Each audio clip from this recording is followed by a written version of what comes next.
ምን ይጠቅማል? ትጥቅ የሌለው ወታደር አሉ። የወታደሮችም በምን ይዋጋል? በምንም አይዋጋም ማለት። ቃለ እግዚአብሔር የማይዝ ክርስቲያን እንደዚያ ነው ማለት ነው። ሰናፍጭ ስትተከል ከስር ያለውን ውሃ እየተሻማች እየተመገበች ማዕድኑን ሁሉ እየተመገበች ሌላውን ዛፍ ተነቃቅለዋለች። የእግዚአብሔር ቃል በልቡናችን ስር ሲሰድ የኃጢአት ዛፍ እየተነቀለ ይሄዳል ማለት ነው። ኦርቶዶክስ ዓለም አትጨነቁ፣ ለሰማይ መንግስታችሁ ተጨነቁለት። የሰማይ መንግስት ስትፈልጉ የምድር መንግስት ይሰጣችኋል። የሰማይ ሰላም ስትፈልጉ የምድር ሰላም ይሰጣችኋል። የሰማይ ሀብት ስትፈልጉ የምድር ሀብት ይሰጣችኋል። ስለዚህ ለዚህ ዓለም አትጨነቁለት። ጉድጓድ ውስጥ የሚኖር ሰው ፀሐይን ማየት እንደማይችለው ሁሉ የገዛ ክብሩን የሚያይ ሰው የእግዚአብሔርን ብርሃን ማየት አይችልም። የሚፈርስ የሚበሰብስ የባሰም ልናገር ነው የሚተላ የባሰም ልናገር የሚሸት የሰው ልጅ ምን ያኮራዋል ይላል ሲራክ ነው ያለ። በሶስተኛው ቀን ቀብረው ሲመለሱ የምትለወጥ አይደለህም እንዴ? ምን ያኮራሃል? እውቀቱን ስንኮራበት ምን ትፍከ ዘይነሳ አይቀም ካልህ ተምረህ እኮ ነው። የበላይ መምህር እኮ አለብህ። አስተምሮሃል እኮ። መልከኛ ብትሆን መልክህን አፍንጫህን አልሰራው እግዚአብሔር ነው የሰራህ እንጂ ምን ያኮራሃል? ሀገር ቢኖርህ ሀገር የሰጠህ እግዚአብሔር ነው ሊመሰገን የሚገባው። ኃይል ቢኖርህ ኃይል የሰጠህ እግዚአብሔር ነው የሚመሰገነው። ብትሰጥ እግዚአብሔር የሰጠህን ነው። ብትናገር እግዚአብሔር ያናገርህን ነው። ምን ቁም ነገር አለው የሰው ልጅ? እኛ እንዲህ ያልን እየኮራን ነው መኖር ያቃተን። ሕፃናት አይዋሹም። አሁን ሕፃን ልጅ እናት ወቤቱና ሰው ሲመጣ የለችም በል ብትለው ምንድን ነው የሚለው? እናት አለች የለችም በል ብላኛለች እንጂ አለች ነው የሚለው። ይህንን ነው ተመልከቱ። አየህ፣ እውነተኛ ነው ሕፃን፣ እውነተኛ ነው። እውነተኛ ሁኑ፣ አትዋሹ፣ አትቀልዱ። ውሸታም ነው ሰው ማለት ሲያገባ መዋሸት፣ ምን ሲል መዋሸት፣ የሌለውን አለኝ ማለት፣ ሳይደርስ ደርሻለሁ ማለት። ውሸትን ደግሞ እንደ ቀላል ታወጣላችሁ። የመርዝ ትንሽ እንደሌለው የኃጢአት ትንሽ የለውም። የኃጢአት ትንሽ የለውም። መርዝ ከሆነ ይገልሃል፣ ኃጢአት ከሆነ ለምንድን ነው ግን እንዲህ ልባችን የደነደነው? አሁን ክርስቶስ ሞተ ቢሉ ሰው ያለቅስ፣ ኃጢአቱ አያስለቅሰው ምን አይል እና እንባን እንዴት ማግኘት ይቻላል የሚል ሊቃውንቱ በጣም ብዙ ተመሳጥረውበት ሳይጸልዩ መዋል ቀኑን እኔ በሰላም የመኖር ስልጣን አለኝ እግዚአብሔር አታስፈልገኝም ማለት ነው።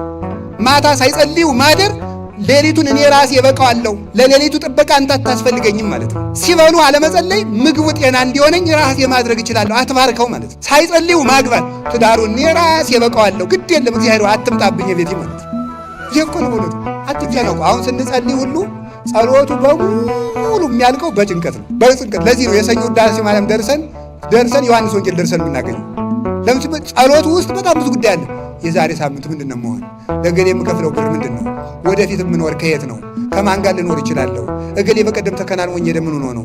ጸሎት ላይ ነው ሁሉ ሪፖርት የሚቀርበው ማለት ነው። ማን ነው? እግዚአብሔር ካልሰጠ መከነች ተብላ የምትፈታ በምን ዕዳዋ ነው? እሷ ልጅ ትፈጥራለች እንዴ? ስለዚህ ምክንያት መፋታት ኃጢአት። የግድ እግዚአብሔርን የግድ ልጅ ስጠኝ ብሎ ትግል መቅጠም አይገባል። እግዚአብሔር ልጅ ያልሰጠ ወይ ልጁ ስለማይጠቅም ነው ወይ ጊዜው ገና ስለሆነ ነው። ይህን ማመን ይገባል እንጂ በመካንነት ምክንያት ትዳር አይበተንም። የመጋባት ዓላማው መዳን እንጂ መውለድ አይደለም። እግዚአብሔር ቢዘገይም የሚቀድመው የለም። እስኪ አንዳንድ እንዲህ ይላቸዋል፣ ተክለ ሃይማኖት ሰይጣንን አጠመቁት የሚባለው መቼ ወዲህ ነው? ሰይጣን ይጠመቃል እንደዚህ እንደሚለው ሰው ያለ። በስመ አብ ወወልድ ወመንፈስ ቅዱስ አሐዱ አምላክ። በስመ አብ ወወልድ ወመንፈስ ቅዱስ አሐዱ አምላክ። በስመ አብ ወወልድ ወመንፈስ ቅዱስ አሐዱ አምላክ። በባሕርዩ ሞት በመንግሥቱ ሽረት የሌለበት ቅድመ ዓለም የነበረ ይህንን ዓለም በካህሊነቱ የፈጠረ ይህንን ዓለም በቸርነቱ የሚመግብ የአባቶቻችን አምላክ ቅዱስ እግዚአብሔር በሀብት ስቦ በረድኤት አቅርቦ በቅዱስ ቦታው ስለሰበሰበን ስለ ቸርነቱ ሁሉ ስሙ የተመሰገነ ይሁን። የእናታችን የቅድስት ድንግል ማርያም የቅዱስ መስቀሉ የቅዱሳን መላእክት የነቢያትና የሐዋርያት የሰማዕታት የጻድቃን የደናግል የመነኮሳት የአባታችን የቡሩክ ተክለ ሃይማኖት በረከትና ረድኤት ከሁላችን ጋር ይሁን። አንድ አምላክ በሚሆን በአብ በወልድ በመንፈስ ቅዱስ ስም እንደምን አደራችሁ? እንደምን ሰነበታችሁ? እንደምን ቆያችሁ? በቸርነቱ ለዚህ ቀን ያደረሰን ፈጣሪያችን እግዚአብሔር ስሙ የተመሰገነ ይሁን። እንደዚህ ያለውን ሕፃን የተቀበለ እኔን ተቀበለ በሉ። ሁላችሁም እንደዚህ ያለውን ሕፃን በሉ። የተቀበለ እኔን ተቀበለ። ድገሙ። እንደዚህ ያለውን ሕፃን የተቀበለ እኔን ተቀበለ። ሶስተኛ እንደዚህ ያለውን ሕፃን የተቀበለ እኔን ተቀበለ። የማቴዎስ ወንጌል ምዕራፍ 5 ቁጥር 5 ማቴዎስ ምዕራፍ 18 ቁጥር 5 የማቴዎስ ወንጌል ምዕራፍ 18 ቁጥር 5። የማቴዎስ ወንጌል ምዕራፍ 18 ቁጥር 5። እስቲ ምዕራፉን ንገሩኝ። ምዕራፍ 18 ቁጥር ውሃ የሌለው ወንዝ ይጠቅማል? እንጀራ የሌለው መሶብ ይጠቅማል? ጡት የሌላት እናት ያው ካጣች ግን ትጠቅማለች። ፍሬ የሌለው ዛፍ ይጠቅማል? ምን ይጠቅማል? ሰይፍ የሌለው ሰገባ ይጠቅማል? ሰገባ አታውቁም? የሰይፍ መግቢያው ማለት ነው። ትጥቅ የሌለው ወታደር አሉ። የወታደሮችም በምን ይዋጋል? በምንም አይዋጋም ማለት ነው። ቃለ እግዚአብሔር የማይዝ ክርስቲያን እንደዚያ ነው ማለት ነው። አጋንንት ጋር ነው። አጋንንትን ተከራክረን የምናሸንፍበት ሰይፍ የእግዚአብሔር ቃል ነው። ስለዚህ መያዝ አለብን። በውስጣችን የእግዚአብሔር ቃል እንደ ዛፍ ነው። ሰናፍጭ ስትተከል ከስር ያለውን ውሃ እየተሻማች እየተመገበች ማዕድኑን ሁሉ እየተመገበች ሌላውን ዛፍ ተነቃቅለዋለች። የእግዚአብሔር ቃል በልቡናችን ስር ሲሰድ የኃጢአት ዛፍ እየተነቀለ ይሄዳል ማለት ነው። መነቀል ይጀምራል። የእግዚአብሔር ቃል ግን በልቡናችን ከሌለ ግን ፈጽሞ ኃጢአት እየሰፋ እየተንሰራፋ እሾሁን እየተከለብን ይሄዳል ማለት። ስለዚህ ቃሉን መያዝ ይገባናል። እንደዚህ ያለውን ሕፃን የተቀበለ እኔን ተቀበለ። ይሄን ያለ መድኃኔ ዓለም ነው። እንደዚህ ያለውን ሕፃን የተቀበለ እኔን ተቀበለ ያለ ክርስቶስ ነው። ለማን ነው ያላቸው ስትሉ ለሐዋርያት ነው ያላቸው። የጌታችን የመድኃኒታችን የኢየሱስ ክርስቶስ ደቀ መዛሙርት ወደ ጌታ በመንግሥተ ሰማያት የሚበልጥ ማን ነው እያሉ መጡ ይላል። በመንግሥተ ሰማያት እንደው ትልቅ ሰው ማን ነው እያሉ ጥያቄ እየጠየቁ መጡ ይላል።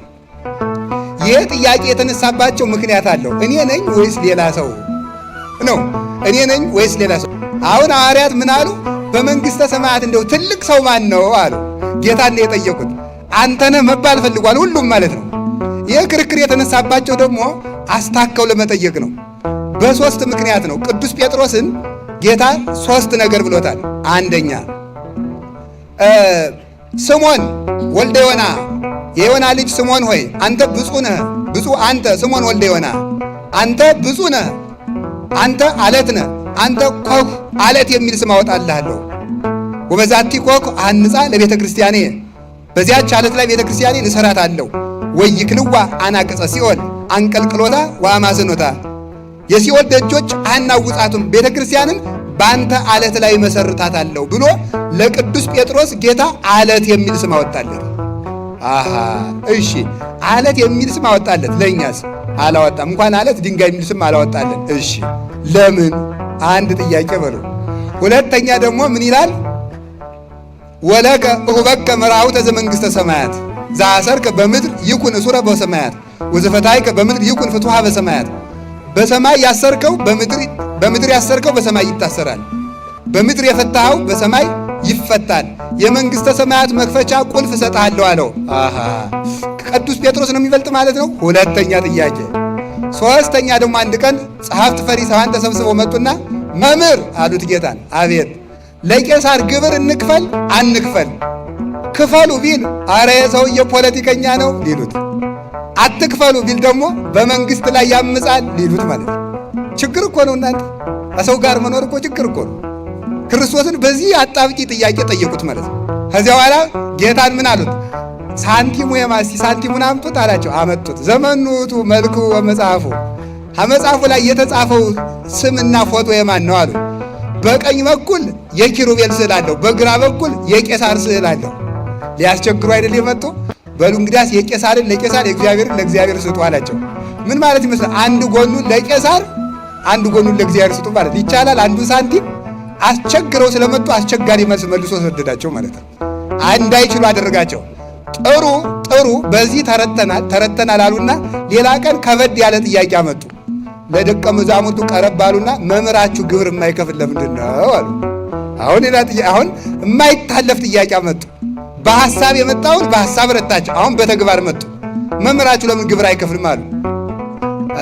የነገስታት ልጆች ይገብራሉ አይገብሩም አላቸው። አይገብሩም ያስገብራሉ እንጂ። እንግዲህ እኔ የአብ የባሕሪ ልጁ ገብራለሁ እንዴ?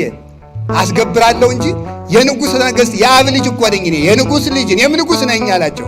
ግን ከመይታወቁ ሕዝቡ እንዳይበጠበጥ ግን አለ ቅዱስ ጴጥሮስን ሂድና ባህር እዚያ አሳ ተቀበልና አሳ አጥማጆች ሄደ አሳው ግብር አምጥተህ ክፈል አለ።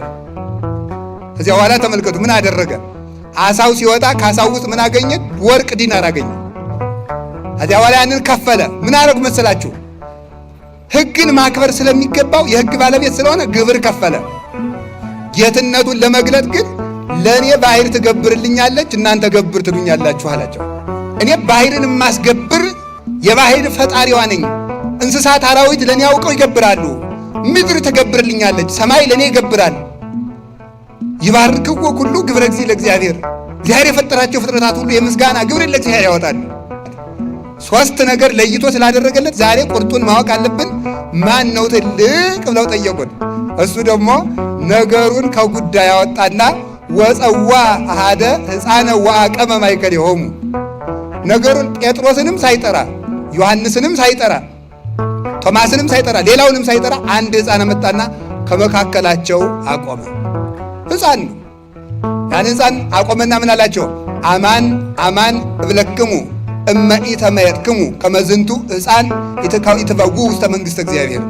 እውነት እውነት እላችኋለሁ ካልተመለሳችሁ እንደዚህ ሕፃን ካልሆናችሁ መንግሥተ ሰማያት አትገቡም ማለት።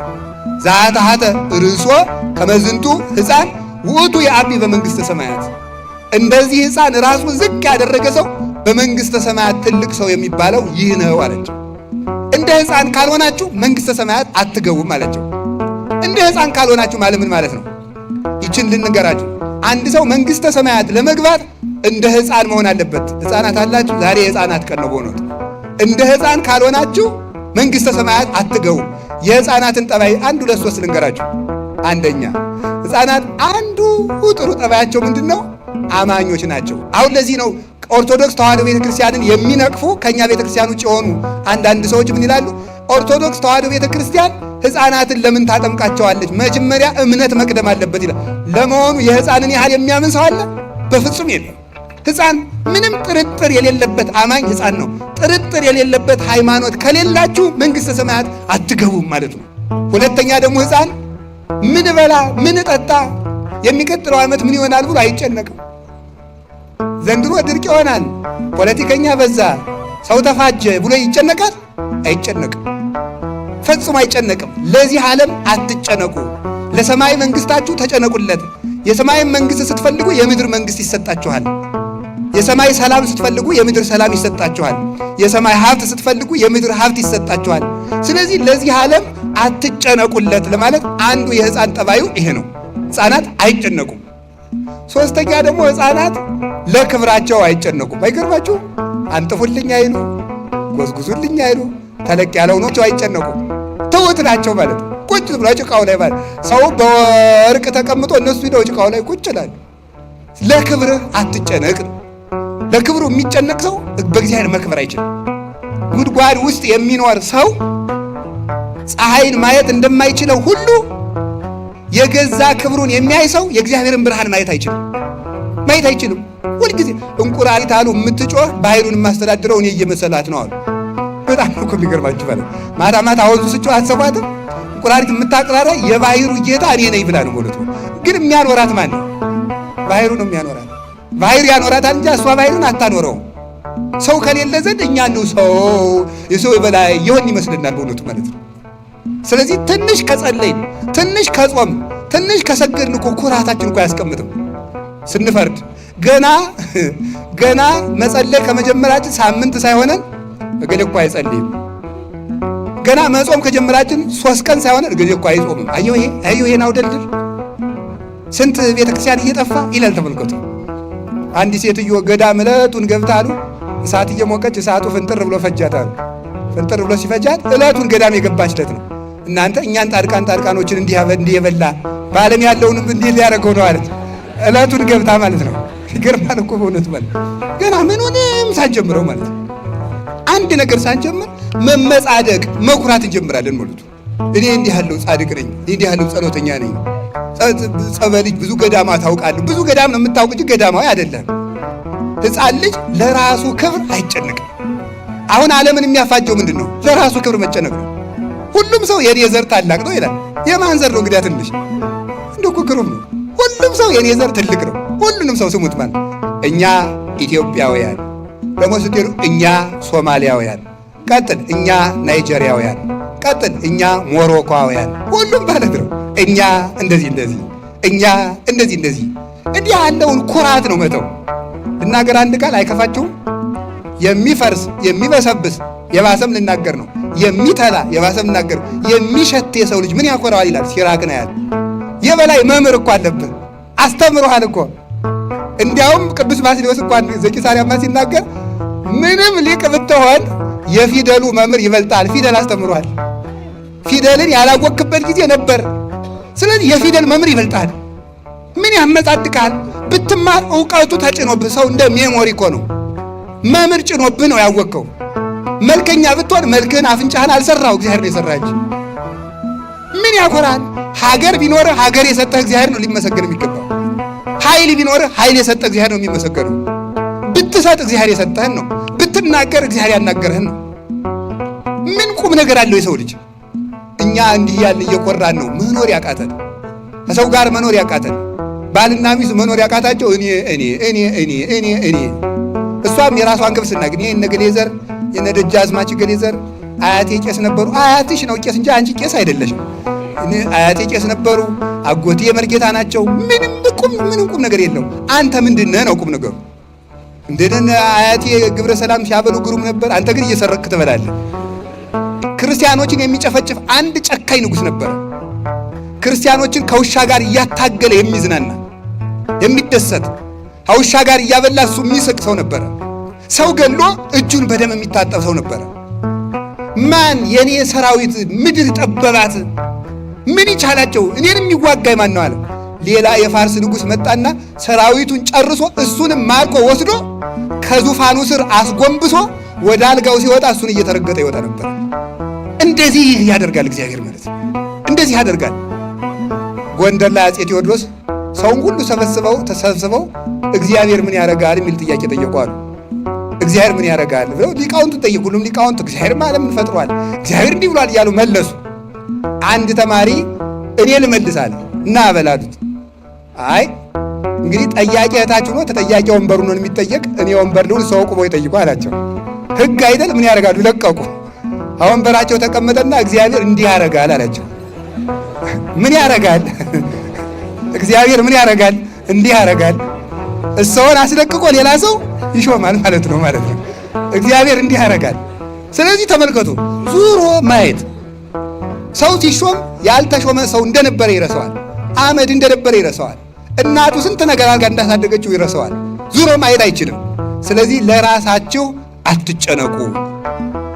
የምትጨነቁት ለባልንጀራችሁ ይሁን ለማለት እንደ ሕፃን ሁኑ አለ። እንደ ሕፃን የሚሆን አይምሮ እግዚአብሔር ያድለን። በራሳችን የማይቆራል። ይህንን ቤት ያደረገው የተፈጨ አሸዋ ተጠራቅሞ ነው። እኛ የቆምነው ህብረት ስላለንና እግዚአብሔር ብናኝ የነበርነውን አፈር አጠራቅሞ ስለሰራ ነው። እግዚአብሔር ስላቆመን ነው እንጂ በራሳችን የቆምነው ነገር የለም። ይሄ ከዚህ ቤት ተመልከቱ። አንድ ጠጠር መቀነስ ብንጀምር ቤቱ መናድ ይጀምራል። እግዚአብሔር አንዲት ነገር ቢቀንስ የምንናድነን ሁላችን። ይህንን ነው መኩራትና ራስን ማየት እንደ አውራ ዶሮ ዝም ብሎ መኩራት። አውራ ዶሮ የሌለውን ክብር ዝም ብሎ ጀምነን የሚኮራ ሰው ዶሮ ነው። እግዚአብሔራዊ አይደለም፣ ሰው አይደለም። ራሱ በእውነቱ ማለት ሰው አይደለም። ጉንዳን እኮ ትበልጣለች፣ አይጥ ትበልጣለች እኮ። ምን የሚያኮራን ነገር አለ? ይሄንን ነው እንደ ሕፃን ካልሆናችሁ አትገቡም ያላችሁ። ከቃሉ ጋር ናችሁ። ሌላ ሕፃናት ምንድን ናቸው? እውነተኞች ናቸው። ሕፃናት አይዋሹም። እውነተኛ ሁኑ ማለት ነው። ሰው ዛሬ ውሸቱ በጣም መከራ ነው። እውነተኛ ሁኑ። አሁን ሕፃን ልጅ እናት ወቤቱና ሰው ሲመጣ የለችም በል ብትለው ምንድን ነው የሚለው? እናት አለች የለችም በል ብላኛለች እንጂ አለች ነው የሚለው። ይህንን ነው ተመልከቱ። አየህ፣ እውነተኛ ነው። ሕፃን እውነተኛ ነው። የመርዝ ትንሽ እንደሌለው የኃጢአት ትንሽ የለውም። የኃጢአት ትንሽ የለውም። መርዝ ከሆነ ይገላል፣ ኃጢአት ከሆነም ይገላል። ስለዚህ ውሸትን ሰው ዛሬ አቅሎታል። ኃጢአት የሚመስለው ወይ መግደል ወይ ዝሙት ብቻ ነው የሚመስለው፣ ወይ መስረቅ ነው። መዋሸት ትልቅ ኃጢአት ነው። እግዚአብሔር እውነት ነው። እንዲያውም እግዚአብሔር እውነት ስለሆነ ከእግዚአብሔር ጋር ቀጥታ ትግል የሚገጥም ሰው ውሸታም ሰው ነው። እግዚአብሔር እውነት ነውና አትዋሹ፣ እውነተኛ ሁኑ። የሌላችሁን አለኝ አትብሉ፣ ያላችሁን የለኝም አትበሉ። ከቃሉ ጋር ናችሁ። እግዚአብሔር ከሁላችን ጋር ይሁን። እስመ ሐሰት ርዕሰ አመፃ፣ ሐሰት የክደት ሁሉ ራስ ነው፣ የኃጢአት የበላይ ነው። ይህንን ውሸት ነው ማጋለጥ ያለብን። እኖር ብለን መዋሸት ፍጹም ነውር ነው በእውነቱ ማለት ነው። ነገ ለሚታሰር አንደበት ማለት ነው። በክርስቶስ ፊት በቆምን ጊዜ ዛሬ በልብስ የሰወርነውን፣ ዛሬ በቀሚስ የሰወርነውን፣ እንደ መነኩሴ ዛሬ በቆብ የሰወርነውን፣ ዛሬ በካባ የሰወርነውን፣ ዛሬ በሻሽ በቀሚስ በመስቀል የሰወርነውን፣ እናንተ ደግሞ በነጠላ የሰወራችሁትን፣ በዝክር የሸፈነውን፣ በመመስወት የሸፈነውን ሌብነት ክርስቶስ ነገ አውጥቶ ይገልጠዋል። ያን ጊዜ ማን ይሸፍነዋል? ተራሮችን ተናዱብን እንዳንል በሱ ፊት ናቸው። የኃጢአት መጋረጃ ሁሉ ተገልጦ የሕይወታችን መዝገብ ወጥቶ ይነበባል። አስመሳይነት መልቀቅ አለበት። እንደ ሕፃን ሁኑ፣ እንደ ሕፃናት እውነተኞች ያድርገን እግዚአብሔር። ከቃሉ ጋር ናችሁ። ሌላ ደግሞ ሕፃናት ምን አይሉም ደግሞ ቂም የላቸውም። ሕፃናት ይሄ ነው ደግሞ የዋሃን ናቸው። ሕፃናት ቂም የላቸውም። ተጣልተው በድንጋይ ተፈራግዘው ነግሬሃለሁ ነገ ይመታል የገሌ ልጅ እንዳትጫወተሱ ጋር በበነገው አብሮ ይገኛል። ቂማችሁን ተው ለማለት ነው። ሕፃን ሁኑ ያለን ቂም ተው፣ ቂም አይኖርባችሁ። ቂም በሰው ልብ ውስጥ ተቀምጦ የሰውን ሕይወት የሚበላ ትል ነው ይላል ወግሪስ የሚባል አባት። የሰውን ሕይወት የሚቦረብር ቂም ነው። ቂመኛ ሰው ሰላም የለው። ራሱን ትል የቆሰነት አካል እንደሚበላ የሰውን ሕሊና የሚበላ በውስጥ የተከበረ አውሬ ቂም ነው። እንቅልፍ የሚያሳጣ ሰውን ባየነው ቁጥር አይምሯችን እንዲደማ የሚያደርግ ምንድነው? ቂም ነው። ሰላማዊ ሰው ማን ነው ካላችሁኝ፣ ሰውን ያልበደለ ሰው ነው። በሰው ቂም እግዚአብሔር የ30 ዓመት በደል ከተወልህ አንተ የአንድ ቀን የሁለት ቀን የሶስት ቀን የእህትህን የወንድምህን በደል ለምን አትተውም? እግዚአብሔርን ሁሉ ዕዳ ትቶልሃል። ሰርቀህ ዝም፣ ዘሙተህ ዝም፣ አመንዝረህ ዝም፣ ተሳድበህ ዝም፣ ደብድበህ ዝም፣ እግዚአብሔርን ሁሉ ዝም ብሎ አይተዋል። ምን አለ አንተ የአንድ ቀን የሁለት የሶስት ቀን አንድ ዓመት ይሄን ሰውዬ ከቻልኩት 5 ዓመት ይሄ ነው። እግዚአብሔር ዕድሜ ዘመንህን አንተን ችሎ የለም ወይ? አንተን እንዲህ አድርጎ ከቻለ ለምን አትችልም? ህድጉ ወይ ሀድግ ለክሙ ስራዩ ወይ ሰሪ ለክሙ ይላል ዮሐንስ አፈወርቅ በቅዳሴ። እናንተም ተው እሱም ይተውላችኋል። እናንተ ይቅር በሉ እሱም ይቅር ይላችኋል። ይቅር እንዲለን ይቅር ማለት አለብን። እንዲተውልን መተው አለብን። ይሄንን ነው አይምሯችን ይቅር እንዲል እንደ ሕፃናት ሁኑ ያለ። ከደበደቧችሁ ሰዎች ጋር፣ ከጠሏችሁ ሰዎች ጋር፣ ከቀሟችሁ ሰዎች ጋር አብራችሁ ኑሩ። ሰላማዊ ሰው እግዚአብሔርን የሚመስል ሰው እንኳን ከሰው ጋር ከአውሬ ጋር መኖር ያውቃል። ክፉ ሰው ደግሞ ከራሱ ጋር መኖር አይችልም። ከራሱ ጋር እንዲያውም ዮሐንስ አፈወርቅ ሲናገር 3 አይነት ጦርነቶች አሉ ይላል። ሀገር ከሀገር ጋር፣ ህዝብ ከህዝብ ጋርና ሰው ከራሱ ጋር የሚያደርገው 3 ጦርነት አለ ይላል። 2ቱ ጦርነቶች የሚወለዱት ከመጀመሪያው ጦርነት ነው። አይገርማችሁም? የመጀመሪያው ጦርነት ምንድን ነው? ሰው ከራሱ ጋር የሚያደርገው ጦርነት ነው። ከራሱ ጋር ያልታረቀ ሰው ከሰው ጋር መኖር አይችልም። ከሰው ጋር መኖር ያልቻለ ሰው ህዝብና ህዝብን ያባላል። ህዝብ ጋር መኖር ያልቻለ ሰው ሀገርን ከሀገር ጋር ያጣላል። ከራሱ ጋር የታረቀ ሰው ግን ከሰው ሁሉ ጋር መኖር ይችላል። አልፎም ከፍጥረታት ጋር ሰላም መሆን ይችላል ማለት ነው።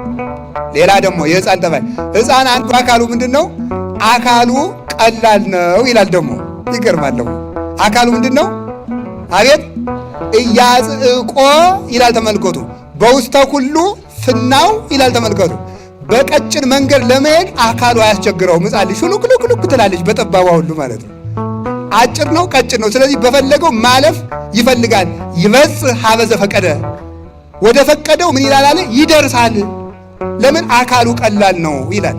በዚህ ዓለም ላይ ተመልከቱ። አንተም በጠባብ መንገድ ግባ፣ ራስህን አክብረህ አትየው፣ ቀላል አድርገው። ጠባብ መንገድን ምረጥ፣ ግዙፍ ነገርን አትውደድ። ስለዚህ ሕፃናት ቀላሎች ናቸው። ስለዚህ እነሱ ጠባብ መንገድን ማለፍ ይችላሉ። አንተም በጠባብ መንገድ እንድታልፍ ለሰማይ መንገድ ቀለል ብለህ ኑር። ከቃሉ ጋር ናችሁ? ከቃሉ ጋር ናችሁ? ሲበሉም ቀለል አድርጎ መብላት ማለት ነው። እንደዚያ ነው ማለት ነው። ዮሐንስ አፈወርቅ ብሏል፣ ሆድ እንደ መርከብ ነው ብሏል። አሁን እኔ በጀልባ እየተመላለስኩ ስለሆነ ጀልባይቱን አሁን ትንሽቱን ጀልባ ዝም ብለን ብንጭላት ምን ትላለች? አቤት መስጠም። ያለ አቅሙ የሚበላ ሰውም አይምሮው ይሰጥማል። እዚያው በጎ ማሰብ አይችልም። ዝም ብሎ መተኛት ነው። እየጸለየም መተኛት፣ እያነበበም መተኛት።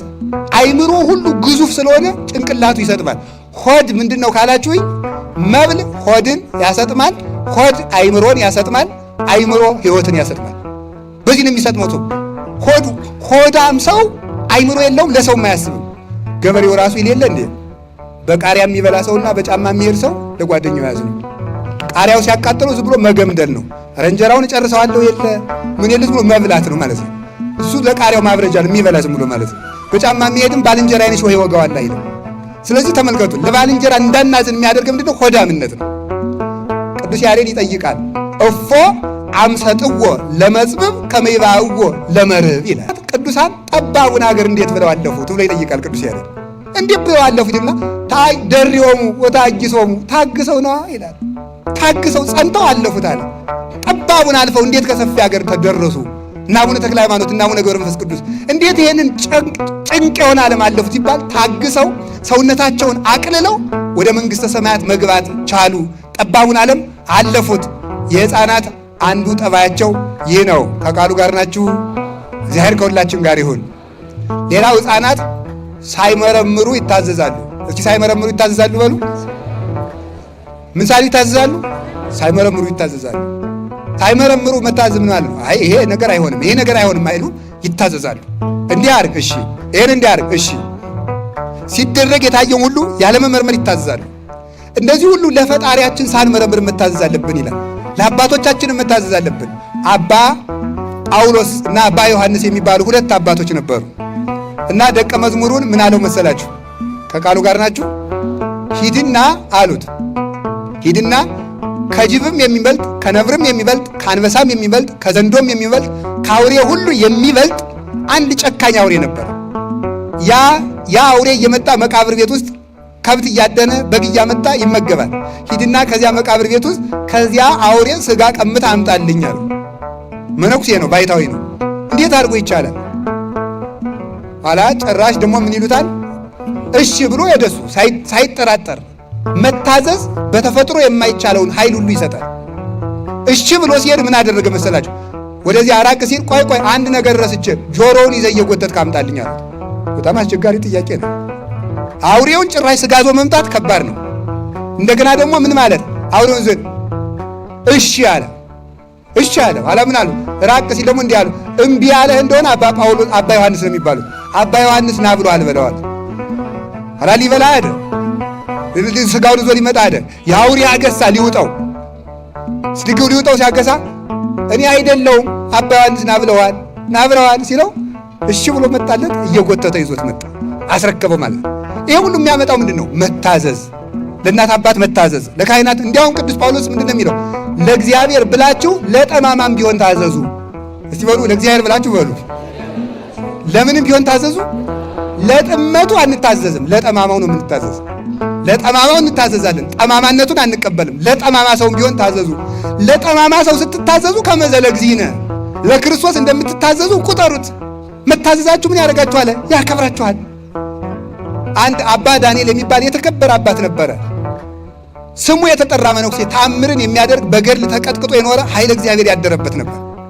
ኋላ አንድ ወንበዴ እናቶች ገዳም አባ ዳንኤል ነይ ብዬ ልሂድ አለ። ሽፍታው ሄደና አንኳኳ። ማን? አባ ዳንኤል። ከፈቱለት። አያውቁትም አባ ዳንኤል። ኧረ አባ ዳንኤል መጣ ብለው እግሩን አጠቡት። እግሩን አጠቡና ምን አደረጉት? ልብስ ለብሷል፣ ቀሚስ አድርጓል። አይገርም? መጽሐፍ ለዚህ እኮ ነው ከሽፍታ ይልቅ ወይባ የለበሰ መነኩሴን ፍራ የሚለው ማለት ነው። ምክንያቱም ሽፍታ አገሩ ይታወቃል፣ በወታደር ይያዛል። መነኩሴ ግን ዳባ ስለለበሰ ሽፍትነቱን የሚያውቅበት የለም ማለት ነው። ስለዚህ ፍራ አለ።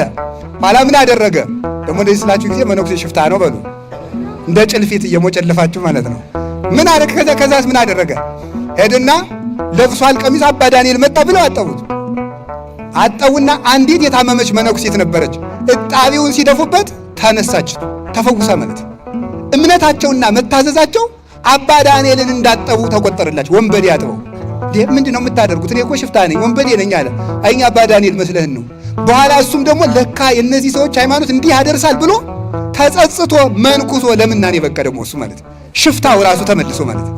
ካልተጠራጠርን፣ ሰዎችን ሳንመርጥ ከታዘዝን፣ ጠማማ ነገር ካላዘዙን በስተቀር ካዘዙን ከታዘዝን እግዚአብሔር በዚህ ምን ይሰጠናል? ኃይለ እግዚአብሔር ያሳድርብናል፣ ረድኤቱን ይሰጠናል። ስለዚህ የቅዱሳን የሕፃናት አንዱ ጠባያቸው እሱ ነው። ሌላው ሕፃን እገሊት አይኗ ጥሩ ነው፣ እገሊት ጆሮዋ ጥሩ ነው ይላል አይልም? አይልም። ይኸውላችሁ ደግሞ ክፉ ምኞት የለባቸውም፣ ዝሙት የለባቸው። ወንድ ሕፃን ቢሆን የሴት መልክ አያደንቅም፣ ሴት ሕፃን ብትሆን የወንድ መልክ አታደንቅም።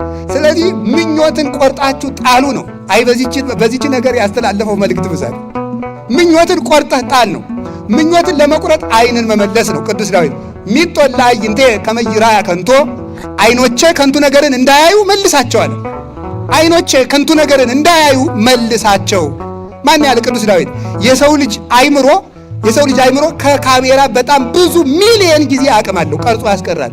እና ሰውን ትክ ብላችሁ አትዩት እሺ። መልኩን ይቀርጽባችሁና ሌሊት እዚያ በኋላ ያን ሰው አምጡ ይላችኋል። ይሄ ነው አይንህን መልስ ነው። ወጣቶችም አስተውሉ፣ ሴቶቹም አብዳችኋል መቼም። እውነቴን ነው። ጨርቃችሁን እያሳጠራችሁ ራቁታችሁን ፎቶ እየተነሳችሁ ልቃላችሁ። ወንዱ አይኑን አፍጥጦ እዚያ መሃል። አሁን እኮ እንኳን ጻድቅ ወንድ ጀግና ወንድ እንኳን አናገኝም። ወደፊት ጅላጅል ነው ዝም ብሎ ማለት አልቋል። በሴት ፎቶ የነሆለለ ነው በእውነቱ ማለት ነው። ይሄ እኮ ነው። አታውቁም? ሴቶች ታይተው የመወደድ ጸጋ አላቸው። የዚህ ምስጢር ደግሞ እነግራችኋለሁ የሌላ ቀን። ታይተው ነው የሚወደዱት። ለምን መሰላችሁ? አዳም ሔዋንን ስለጠላት እንጨት አብልተሽ አጠፋሽ ስላለ እዚያ በኋላ ሴትና ወንድ ጠበኛው ነው ሊቀር ሆነ። እዚያ በኋላ እግዚአብሔር ለሴት ልጅ ምን አደረጋት? ታይታ እንድትወደድ አደረጋት። ስለዚህ ሴትን እያየ ሰው ወንድ ይወዳል ማለት እና አይን ላይ መጠንቀቅ ነው። ሰምታችሁኛል? አይንህን ካልተጠነቀቅ አጥምዶ አናውዞ ይጥልሃል። ታላቁ እስክንድር የሚባለው እስክንድር 127 ሀገሮችን ቀጥቅጦ የገዛው እስክንድር ለወታደሮቹ የሚመክራቸው ምክር ምን ነበር መስላችሁ? በጠላት ሀገር ሂዳችሁ በውሃ ጥም እንዳትሸነፉ፣ በሴት እንዳትሸነፉ ነበር ያላቸው። በምንና በምን ያላቸው? በውሃ ጥምና በሴት እንዳትሸነፉ፣ ካልሆነ ትሸነፋላችሁ ነበር የሚላቸው። እና ውሃ የፈለገ ቢጠማቸው አይጠጡም። እንዲያውም 100 ወታደር ከሚያጠምደው ይልቅ አንዲት ሴት የምታጠምደው ብልሃቱ ኃይለኛ ነው። ይህንን ነው ጌታ ያለ። ምንድን ነው? ዝሙትን ተጠንቀቁ፣ ምኞትን ቆርጣችሁ ጣሉ። ህሊናቸው ንጹህ ነው። ህፃናት ህሊናቸው ንጹህ ነው። አሁን ቅዳሴ ሲቀደስ እግዚአብሔርን እኮ ያያል። ይገርማችኋል። ህፃናት ቅዳሴ ሲቀደስ እግዚአብሔርን ያዩታል። እኛ አይታየንም፣ የኃጢአት መጋረጃ ስለጋረደ። ብፁዓን ንጹሐነ ልብስ መሙንቱ ይሬእይዎ ለእግዚአብሔር። ልባቸው ንጹህ የሆኑ ሰዎች እነሱን ውዳን ክቡራን ናቸው። ማንን ያዩታልና? እግዚአብሔርን ያዩታልና። ስለዚህ ህፃናት ይህ ናቸው። ሌላ ህፃናት የህፃናት ኃይላቸው ልቅሶ ነው። እስኪ በሉ የህፃናት ኃይላቸው የህፃናት ኃይላቸው ምንድን ነው? ድገሙት እንጂ። የህፃናት ኃይላቸው ምንድን ነው? ልቅሶ ነው። የክርስቲያኖች ኃይላችን ምንድን ነው? እንባ ነው። የክርስቲያኖች ኃይላችን እንባ ነው። ይለቀሳል፣ እንባ ያሰጥማል። ብረት፣ እሳት ወይም ደግሞ ሌላ ነገር የማይቀደውን ሰማይ ቀዶ የሚወጣ እንባ ነው። እስራኤላውያን 215 ዓመት በግብፅ ባርነት ሲኖሩ ፒራሚድ እያሰሩ ሲያሰቃዩአቸው ዱባ እያበሉ የማይጠቀሙበትን ጡብ ሊቃውንቱ እንዴት ተርጉመውታል? ዛሬ ግብፅ የምትኮራበትን ፒራሚድ የሰሩት ግብፃውያን ናቸው። ያንን ከዚያ ፒራሚድ ግን ግብፃውያን እስራኤላውያን አይጠቀሙ። ያንን ጡብ እየተኮሱ ጭቃውን እያቦኩ ያንን እየተኮሱ ይሰራሉ። እነዚህ የማይጠቅማቸውን የኃጢአት ግንብ የሚሰሩ የምዕመናን ምሳሌ ነው ይላሉ ሊቃውንቱ። ከዛ በኋላ ምን አደረጉ? ነፍሰ ጡሮችን ሁሉ ጭቃ አብኩ ይሏቸዋል። አንዲቱ ስትረግጥ ምጡ አመጣ። እዚያው ላይ ኧረ ምጥ ደረሰ ስትል እዚያው ላይ ውለጁ፣ የሰው ደም ጭቃውን ያጠነክረዋል እንጂ ምን ይላል ብለሽ ነው አለ። እንዲህ ያለ ጭክና በእውነቱ ማለት ነው። በእኛ ዘመንስ ይህ አልተሰራም ብላችሁ ምን ያላደረግነው ኃጢአት አለ? የቀረን ነገር እኮ የለም በእውነቱ። እንባዋን አለቀሰችና በእጇ እንዲህ አድርጋ በእጇ ይዛ ወደ ሰማይ ሀሎኑ በዚህ ሰማይ እግዚአብሔር አዶናይ፣ እውነት በዚህ ሰማይ እግዚአብሔር አለ ብላ ወደ ሰማይ እንባዋን ስትረጨው ሰማይ በጦርነት የማይከፈተውን ሰማይ እንባዋ አንኳኳው የሰማዩን ደጅ። እግዚአብሔር የምሕረት በሩን ከፈተ። ወንድማቸውን ሽጠው ዮሴፍን ለግብፅ ባርነት ሽጠው እነሱ 215 ዓመት የተገዙበትን የባርነት ቀንበር በአንዲት ሴት እንባ ተሰበረ። ከዚያ በኋላ ሙሴን ያህል ሰው አስነሳ። ክንደ ብርቱን ሙሴን ያለ ሰረገላ ተዋግቶ እግዚአብሔርን ይዞ በጽኒት በመዝራይት ልዕልት እስራኤላውያንን ከግብፅ ባርነት ፈልቅቆ ፈርዖንን ከነሰረገላው አስጥሞ ይዟቸው ወጣ። ሕፃናት ኃይላቸው እንባ ነው። እኛም ማልቀስ አለብን። እውነቱ አላችሁ። አሁን ሰው እኮ አያለቅስም። ታለቅሳላችሁ? እንዲያውም ማን ነው በቀደም ሲነግረኝ የአዲስ አበባ ሰው እዚህም ጎንደር ይኖራል። ባለሀብቶቹ ዘመድ ያልሆነውን ዳ ከፍለው ማስለቀስ ጀምረዋል አሉ። ዘመድ ሲሞት እንዲሁ እኮ አይደረስ እኮ ነው በእውነቱ ማስለቀስ። እዚያ ተሰብስቦ ማስለቀስ ማለት እናቴ እያለ ማልቀስ። እናቱ አይደለችም፣ አክስቱም አይደለችም። እንዲያውም ሰውየው የሚያለቅሰው ወይኔ ለሳንቲም ብዬ እንዲህ ላልቅስ ብሎ እያለቀሰ ይሆናል ሰውየው ማለት ነው። ሰው ደግሞ ለዚህ ጉዳይ አለቀሰ እያለ ሊያለቅስ ይችላል ማለት ነው። ለምንድን ነው ግን እንዲህ ልባችን የደነደነው? አሁን ክርስቶስ ሞተ ቢሉ ሰው አያለቅስ? ኃጢአቱ አያስለቅሰው? ምን አይል? እና እንባን እንዴት ማግኘት ይቻላል የሚል ሊቃውንቱ በጣም ብዙ አመስጥረውበታል። እንባ የሚገኘው መጀመሪያ ራስን ማየት ሲቻል ነው ይላል። ማንን ማየት ሲቻል? 600,000 የእስራኤል ሕዝብ የወጣ በአንዲት ሴት እንባ ነው። ማልቀስ ከተቻለ ይህን ማምጣት ይቻላል። ሰዋውን ደንድኗል። ከቃሉ ጋር ናችሁ። እግዚአብሔር ከሁላችን ጋር ይሁን። ሌላ ሕፃን የእናት አባቱ ጥገኛ ነው። እስኪ በሉ ሕፃን በሉ። የማን ጥገኛ ነው? የእናት አባቱ ጥገኛ ነው። ምን ማለት ይመስላል? ያለ እናት አባቱ ሕይወት የለውም፣ ሕፃን ነው። አንተም ከእግዚአብሔር ተጠጋ ማለት ነው። ከእግዚአብሔር ተጠጋ፣ እግዚአብሔርን አትልቀቅ ማለት ነው። እግዚአብሔርን አትልቀቅ። እግዚአብሔር መጠጊያ አምባ ቅጽር ነው። እግዚአብሔር ያልተጠጋ ሰው አውሬ ይበለዋል። እግዚአብሔርን አለመልቀቅ ማለትና ነው ከሥጋው ከደሙ አለመራቅ፣ ጸሎት አለማቋረጥ። ማንኛችሁም ማለት ሁላችሁም እግዚአብሔር የማይሰማው ፍጥረት የለም። በእውነቱ ማለት እግዚአብሔር የማይሰማው ፍጥረት የለም። ስለዚህ በየቦታው በየቦታው የምንሞት ለምንድን ነው ካላችሁኝ፣ ከእግዚአብሔር ጥግነት ከእግዚአብሔር አለትነት ስለምንወጣ ነው። ወታደሮቹ ምሽግ ይዘው የሚዋጉ ለምን ይመስላችኋል? ጥግ እንዲሆናቸው በጀርባ የሚመጣው እንዳይመታቸው አይደለም። እኛ የማናውቀው ዲያብሎስ እንዳይወጋን ከእግዚአብሔር መጠጋት አለብን። ከእግዚአብሔር የተጠጋ ሰው ማን ይላል? ዲያብሎስ የትኛውንም ያህል ጦር ቢወረውር መውጋት አይችልም። ለዚህ ዮሐንስ አፈወርቅ ዲያብሎስ ተኮሰ፣ ጥይቱን ጨረሰ፣ ዝናሩን አራገፈ፣ ቤተ ክርስቲያንን ግን ማጥፋት አልቻለም ብሎ የተነገረው። ስለዚህ ከእግዚአብሔር መጠጋት ማለት አቅምን ማወቅ፣ ከቤተ ክርስቲያን መጠጋት። እንዲያው ቤተ ክርስቲያን ሳይመጡ መዋል እኔ ለራሴ እበቃለሁ ማለት ነው። ሳይጸልዩ መዋል ቀኑን እኔ በሰላም የመኖር ስልጣን አለኝ፣ እግዚአብሔር ውሃ አታስፈልገኝም ማለት ነው። ማታ ሳይጸልዩ ማደር ሌሊቱን እኔ ራሴ እበቃዋለሁ፣ ለሌሊቱ ጥበቃ አንተ አታስፈልገኝም ማለት ነው። ሲበሉ አለመጸለይ ምግቡ ጤና እንዲሆነኝ ራሴ ማድረግ እችላለሁ፣ አትባርከው ማለት ነው። ያንን ሳይጸልዩ ማግባት ትዳሩን እኔ ራሴ እበቃዋለሁ፣ ግድ የለም እግዚአብሔር አትምጣብኝ ቤቴ ማለት ነው። ይህ እኮ ነው በእውነቱ። እግዚአብሔርን ጥግ ያደረሰው ሰው ግን ያልፋል። እንዲያውም እኮ በዱዲያኖስ ዘመነ መንግስት የዱዲያኖስ ኃያላን የሆኑ ክርስቲያኖችን ድንጋይ እየወረወሩ ሲመቷቸው ወይ ክርስቶስን መርጣችሁ ሙቱ ወይ ደግሞ ክዳችሁት ደግሞ ምን አረግ ሕይወትን ምረጡ አሏቸው። መርጠን ጨርሰናል፣ ክርስቶስን መርጠናል አሏቸው። እንግዲያስ ብሎ ድንጋይ ሲወረውሯቸው ለነሱ የሚወረውሩት ድንጋይ የዱዲያኖስን ታዛዦች እየተመለሰ ይመታቸው ነበር። ማንን ሁሉ የሚያደርግ እግዚአብሔር ነው። የእግዚአብሔር ጥገኛ ለመሆን ያብቃን። እግዚአብሔር ተጠግተን ለመኖር ያብቃን። ሕፃን ልጅ ማንም ያስብለት? እስኪ ንገሩኝ፣ በሉ ንገሩኝ። ለእኛም ያስብልን ማን ነው? እግዚአብሔር ያስብልን። አትጨነቁ። አሁን ስንጸልይ ሁሉ ጸሎቱ በሙሉ የሚያልቀው በጭንቀት ነው። ለዚህ ነው የሰኞ ውዳሴ ማርያም ደርሰን ዮሐንስ ወንጌል ደርሰን የምናገኘው። ለምን? ጸሎቱ ውስጥ በጣም ብዙ ጉዳይ አለ። የዛሬ ሳምንት ምንድን ነው መሆን? ለገሌ የምከፍለው ብር ምንድን ነው? ወደፊት የምኖር ከየት ነው? ከማን ጋር ልኖር ይችላለሁ? እገሌ በቀደም ተከናንሞኝ ምን ሆኖ ነው? ጸሎት ላይ ነው ሁሉ ሪፖርት የሚቀርበው ማለት ነው። ለምንድን ነው ስትሉ እግዚአብሔር ያስብልኛል ስለማንል። እስኪ በሉ እግዚአብሔር ያስብልኛል በሉ። ማን ያስብልናል? እግዚአብሔር። ሕፃንን እናቱ የምታስብለት ከሆነ እግዚአብሔር እንዴት አያስብልን? ፍጠረኝ ሳንለው የፈጠረን የማይዘነጋ አምላክ እንዴት አያስብልንም? ግድፍ ላይ ለእግዚአብሔር ህሊናከ ወውእቱ ይሴሰየከ፣ እንዲህ አድርገ ኑር ለማለት እንደ ሕፃናት ሁኑ አለ። በመካከላቸው ጠርቶ ያቆመው ሕፃን አግናጤዎስ ምጡ ዘአንበሳ ይባላል። ይህ ሕፃን ጌታ ታቅፎ ያስተማረበት ከቅዱስ ጴጥሮስ ጀምሮ የሮም 3ኛው ሊቀ ጳጳስ ነው። ጌታ ታቅፎ ያስተማረበት አግናጤዎስ በዚህ በሮም አደባባይ ላይ ክርስቶስን ካልካድክ ለተራቡ አንበሶች ወሩረን እንጥልሃለን ብለውት ነበረ። እንጥልሃለን ሲሉት ምን እንዳለ ታውቃላችሁ? እንዲህ ነበር ያለው፣ ክርስቲያኖች መምህር ለጊዜው ሃይማኖቴን ክጃለሁ በልና ሰንብትልን እንድታስተምረን አሉት። እሱ ግን ምን ይላቸው ነበረ? ወደ ጌታዬ ከመሄድበት ከመንገድ ላይ የምትቆሙብኝ ለምንድን ነው አላቸው። በሞት በኩል ወደ ክርስቶስ እንደሚሄድ ያውቀዋልና ተውኝ እንጂ የአንበሶች ጥርስ እንደ ወፍጮ አድርጎ ይፈጨኝና እንደ ንጹሕ ስንዴ ለጌታዬ ለኢየሱስ ክርስቶስ መስዋዕት እሆናለሁ አለ። በአንበሶቹ እፈጫለሁ፣ ከዚያ የጌታዬ መስዋዕት እሆናለሁ። እኔ ለክርስቶስ የተዘጋጀው የበቀልኩ ስንዴ እኮ ነኝ ብሎ ነበር የተናገረው። እንዲህ ያለ ቆራጥ ሰማዕት ነበረ። በኋላ ተመልከቱ፣ እሱን የገደሉት ኃያላኑ ጠፍተው የእሱ ዘር ግን ሰፍቶ እነ ቅዱስ ፖሊካርፐስ ሰፍተው ሌሎቹም ቅዱሳን እነ ቅዱስ ሄሬኒዮስ፣ እነ ቅዱስ አትናቴዎስ፣ እነ ቅዱስ ቄርሎስ የክርስቲያን ደም ዘር ነው የሚባለው ለዚህ ነው። ዘር አንዱ ነው ይዘራል፣ ብዙ ሆኖ ያፈራል። ክርስቲያኖች አንዱ ነው ይሞታሉ፣ ብዙ ሆኖ ይበቅላሉ። አግናጤዎስ ብቻውን ሞቶ ብዙ ሊቃውንትን አፈራ። እንዲህ እንደሱ ቆራጥና ሰማዕት የምትሆኑ ሃይማኖተኛ ካልሆናችሁ ለማለት ነበር። ንጹሕ ሰው ነበር። ማን? ቅዱስ አግናጤዎስ። የቅዱስ አግናጤዎስ በረከት ይደርብን።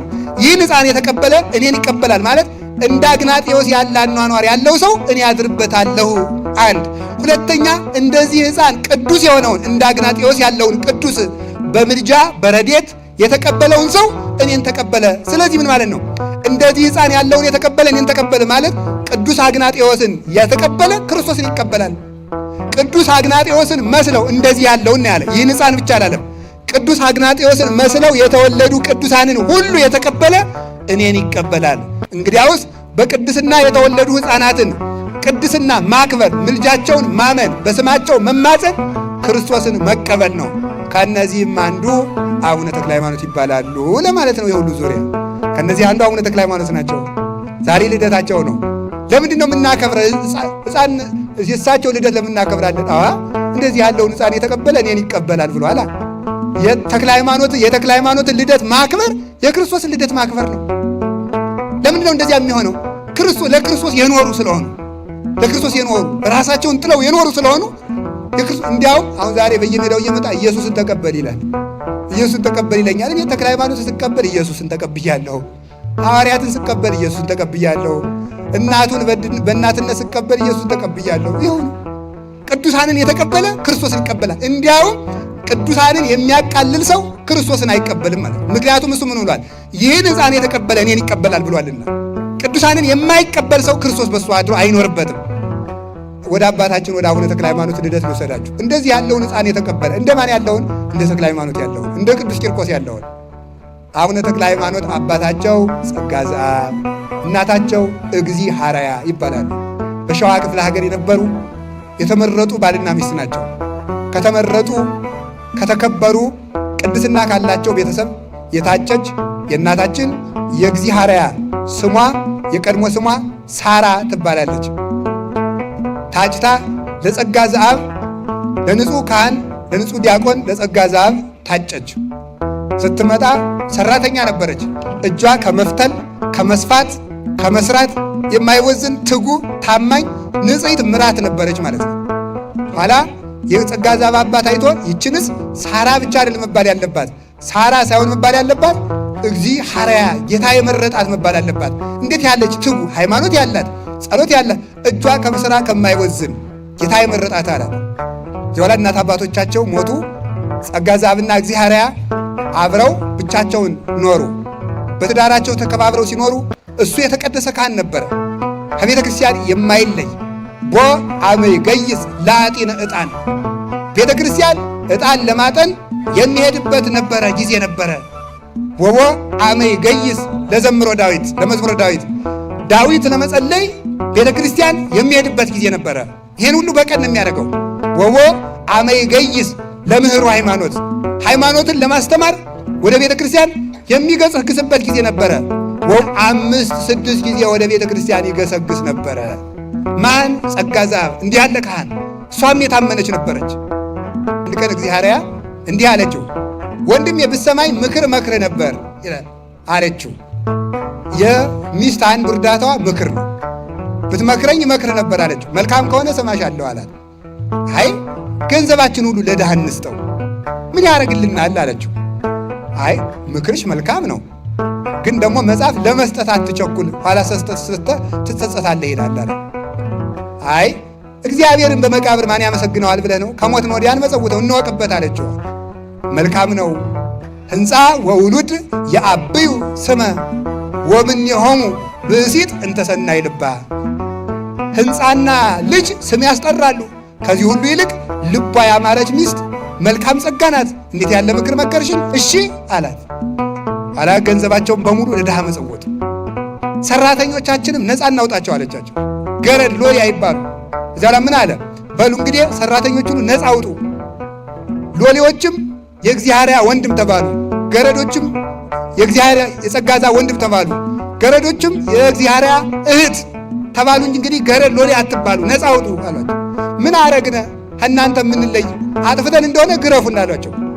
ኧረ አትገረፉም፣ ከወደዳችሁ ከእኛ እንለይም ካላችሁ ልጅ ሆናችሁ ኑሩ እንጂ እንግዲህ ገረድ አይደላችሁም አሏቸው። ነፃ ወጧቸው። ገንዘባቸውን ሁሉ ለድሃ ሰጡ።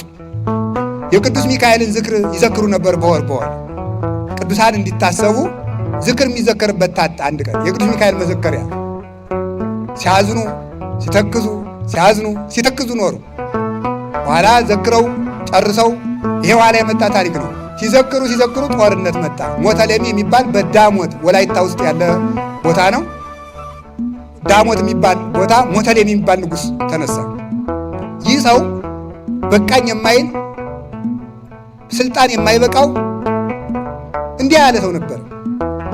እንዲህ ያለ ሰው የመኳንንቱን ሚስቶች ሁሉ በጦርነት እያሸነፈ ሚስቶቻችሁን ላኩልኝ እያለ እየገበሩለት ያስነጎራቸው ነበር። በሀገር ያሉ ደናግላንን ሁሉ እያስወሰደ ነውር ይሰራ የነበረ ሰው ነበር። ፍጹም ጨካኝ፣ ሀገር እየወረረ ጸጋ ዛብ ካለበት ደረሰ። ጸጋ ዛብን እያባረሩ ሰራዊቱ እያባረሩ ሲሮጥ ጦር ሲወረውርበት ጦሩ ከእጁ ተጣብቃ ቀረች። በማን? በእግዚአብሔር ኃይል። ወይም ይጣ ለእኪት ዲበ ጸላእትየ ይላል ቅዱስ ዳዊት። ወይም ይጣ ለእኪት ዲበ ጸላእትየ፣ በእኔ ላይ የመጣውን ክፉ ነገር ወደ ጠላቶች የሚመልሳቸው ሕያው ቅዱስ እግዚአብሔር ነው። መለሰውና እዚያው ተጣበቀ። ባሕር ውስጥ ገባ ሲጨንቀው። ባሕር ውስጥ ሲገባ እውነት ቅዱስ ሚካኤል ውለታዬ ነው ዝክርን ዘክሬ ፈጣሪ ይሄ ነው ውለታዬ በዕለተ ቀንህ ደግሞ እያለ ይጨነቃል። 3 ቀን ባሕር እንደ ቤት ሆና ሰነበተ። ኋላ ቅዱስ ሚካኤል መጥቶ እንዲህ አለው፣ ሀውጭ ሳለህማ ባድንህማ አይደነቅም ነበር፣ እዚህ ገብተህ ሳወጣ ነው እንጂ የሚደነቅ አለው። መልሶ አፈፍ አድርጎ በክንፎቹ ታቅፎ ከሚያገለግልበት መቅደስ መለሰው። ማን? ቅዱስ ሚካኤል ማለት ነው። ሁላችንም ከመከራ ጉድጓድ ያወጣል። መልሶ አመጣው። እሱም መልሶ ካመጣ በኋላ ደግሞ ሲመለስ እግዚአብሔርን ማርከው ወስደዋታል። ወስደው ውበቷ መልካም ስለነበረች ፊቷን እንደ ፀሐይ ያበራ ስለነበረ ወታደሮቹ አንዱ በእኔ ፈረስ ትጫን ይላል፣ አንዱ ደግሞ ልሸከማት ይላል፣ አንዱ ልዘላት ይላል። እንዲህ እያሉ ግን እግዚአብሔር ጠብቋት ነውር ሳይሰሩባት አይ ይችንስ እኛ አንደርስባትም ለንጉሱ ሚስት ነው መሆን ያለባት አስባላቸው። እግዚአብሔር ቸር አይደለም? ግድ የለም እነሱን ትለፍ እንጂ ደግሞ ኋላ እግዚአብሔር ያውቃል። እዚያ ኋላ ጠብቀው ወሰዱና ቤት አስገቧት። ወስደው ንጉሥ እንዲህ ያለች መልከ መልካም ሴት አምጥተንልሃል አሉት። በሉ ነገ መልካሙን ልብስ አልብሳችሁ ይዛችኋት ነው። እስከዚያ በጎ ልብስ አልብሳችሁ ጥሩ ምግብ አብልታችሁ አሳድሯል። እዚያ ኋላ ለጣቷ ቀለበት፣ ለእጇ አምባር፣ ለአንገቷ ማርዳ ሙሉ የወርቅ ልብስ አልብሰው ዘውድ አገታጅተው ንጉሥ ልትሆኝ ነው እንኳን ደስ ያለሽ ንግሥት ትሆኛለሽ እያሉ አለበሷት። እሷ ግን ታለቅስ ነበረ። ፈጣሪ ከንጹሕ ካህን ዘር ስጠኝ ብለህ ከጣዖት አምላኪ ልትሰጠኝ ነውን? እንኳንስ ከዚህ ጣዖት አምላኪ ከካህኑም እንኳን ቢሆን አንተን የሚክድ በእኔ የሚያስፈርድ ልጅ ከሆነ ማኅፀኔን ዝጋው ብዬ አልለመንኩህም ወይ ብላ ጸለየች። ታለቅሳለች፣ እንባዋን ይንጠበጠባል። ብይ አልበላም አለቻቸው። ከዚያ በኋላ ምን አደረጉ? አይነሱ ግጥም አድርገው በሉ። በይተኝ እንግዲህ እኛ ምንተኛ ነው አሉ። ተኙ። እሷ ሲተኙላት እንዲህ ያለ ልብስ ለብሼ ብጸልይ ፈጣሪ አይሰማኝም የእነዚህን የጣዖት አምላኪዎችን ብላ አውልቃ ጸሎት ጀመረች። አያችሁ፣ ይኸውልህ እንደዚህ ያለ ልብስ አትልበሱ የምንላችሁ እንዲህ ያለ ልብስ ለብሼ ብጠይቀው ፈጣሪ አይሰማኝም። ሰምታችኋል? ታዲያ እንግዲህ ልብሱን ጥላችሁ ነው ያልን እንጂ እንግዲያስ ልብሴን ለብሼ እቀራለሁ በሉ ማለታችን አይደለም። እንዲህ ያለ ልብስ ለብሼ ብጠራው አይሰማኝም ብላ ልብሷን አስተካከለችና ስታለቅስ አደረች። ቅዱስ ሚካኤል መጥቶ አይዞሽ በትድኛለሽ፣ እግዚአብሔር ይታድግሻል፣ እኔም እመጣለሁ። ቀኑ መቼ ነው ይላል። እግዚአብሔር በወደደ ቀን አለ። እንዲህ ብሎ ተሰወረ። በመነገው ወስደው አገናኟት። እንዴት ያለሽ መልካም ሚስት አምጥታችኋል፣ ይችንስ እንዲሁ በዋዛ ሰርጉ ቢፈጸም ተራ ትሆናለች አለና ድግስ ላስደግስ ብሎ ወደ ሀገር ወደ ግዛቱ ሁሉ መልክተኛ ላከ። 1000 ሰንጋ፣ 1000 ጊደር፣ 1000 የበግ ሙክት፣ 1000 የፍየል ሙክት፣ 70,000 ጋን ወይም ደግሞ ገንቦ ጠጅ ይዘጋጅ፣ ጠላው እንደ ውሃ ይፍሰስ። 10 ሚስቶች ነበሩ፣ እናንተም ደግሱ አላቸው። ደግሞ ደግሱ፣ ያልደገሰ ሰው ወዮለት። ዘመን ሲጥል እኮ ችግር ነው። እናንተ ደግሱ አላ እንዲህ ደግሱ ተባል፣ ደገሱ። በበነገው በሉ የዚህ ያለት ሄደ 8 ቀን ተደገሰ። እስከዚህ ድረስ እግዚአብሔር ዝም ነው እያየ ማለት ነው። ዝም። ከዚያ በኋላ ምን ሆነ?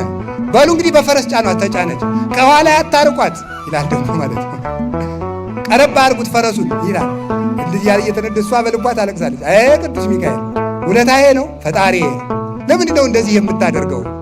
ዛዳን ካለ ሳራ እምደ አቤሜሌክ፣ ሳራን ከአቤሜሌክ እጅ ያዳንካት፣ ከፈርዖን ንጉሥ ያዳንካት፣ አገልጋይህን በተኩላ እጅ አትጣላት። ሀብ ስብሐተ ለስምከ እግዚኦ፣ አቤቱ ለስምህ ክብር ስጥ፣ የክርስቲያኖች አምላክ ወዴት አለ ብለው እንዲሳለቁብህ አታድርግ እባክህን እያለች ታለቅሳለች። እንዲህ ስታለቅስ ዘመን ተመቸኝ ብላ ባሏን የማትክድ ሚስት ደግሞ ይሄ የተመሰገነ ነው። በመከራ ውስጡን እንኳን በምቾቱን እንኳን ተሹማም ባሏን አልዘነጋችም። አንዳንድ ጊዜ አሁን ዲያቆኑ መከራ እየገባ ነው። ተማሪ ሳለች ያገባትና አስተምራ ውጤቷ ከፊልና የዩኒቨርሲቲ መምህር ስትሆን ረድ የዚህ ዲያቆን ጋር የዚህ ማለት ትጀምራለች ማለት ነው። አርፋችሁ ብትቀመጡ ይሻላል። ሰውነታችሁን በቁስል መጥቶ እግዚአብሔር የተመካሽበትን ሰውነት ሁሉ ነዶ እንዲጠፋ ያደርገዋል። እግዚአብሔር የነበራችሁበትን አትርሱ። ሐመድ አንስቶ እግዚአብሔር ከየት እንዳደረሳችሁ ሳራ ያንን የዲቁና ባሏን አልረሳችሁም ብሎት ማለት ነው። የንጉሥ ሚስት ሁኚ ብትባል እንኳን እምቢ አለች። እዙ አተደ ሌል ሄዱ ደረሱ። ነገ እንግዲህ ለጣዖቱ አሰግጄ ነው አለ። በኋላ ሌሊቱ እንደ ሽል ሌሊቱን ወበት አደረ። አለቀለት ነው። ጣዖታቱ ተዘጋጀ። ሊያሰግዳት ቀረበ። ድግሱ ቀረበ። ሰራዊቱ ከበቡ። ህዝቡ ከበበ። ሊያሰግዳ ይዟት ሲመጣ ቅዱስ ሚካኤል በመብረቅ ከች አለ። እነዚያ በኋላ በሁለት ክንፎቹ አፈፍ ብሎ ሳራን ይዟት ሄደ። ያ ተመልከቱ። እግዚአብሔር ቢዘገይም የሚቀድመው የለም። እስኪ በሉ እግዚአብሔር በሉ።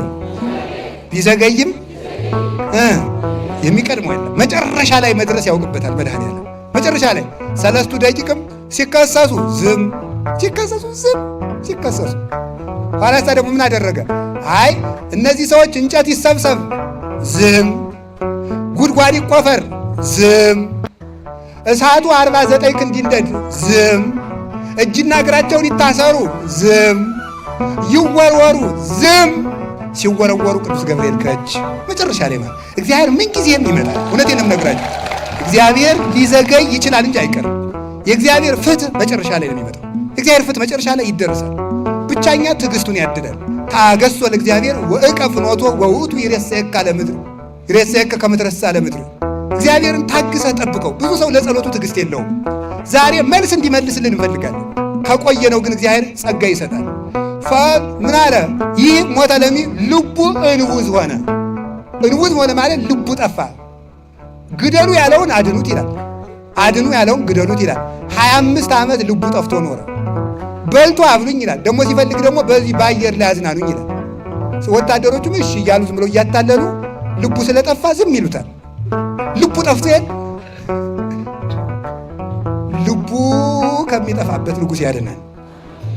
ልቡ መጥፋት ልቡ የጠፋ ንጉሥ ግደሉ ያለውን አድኑ ያለውን ምን ይላል? ግደሉ ይላል። አስቸጋሪ ለሕዝብም ያስቸግራል፣ ለወታደርም ያስቸግራል። ልቡ የጠፋ ንጉሥ ማለት ነው። ልቡ ጠፋ። ያ 25 ዓመት ኖረ። እግዚአብሔርን ግን አፈፍ አድርጎ በክንፉ መጣና ባሏ ከሚያጥንበት ቤተክርስቲያን አደረሳት። ልብሷን እንደተንቆጠቆጠች እንደለበሰች ነው።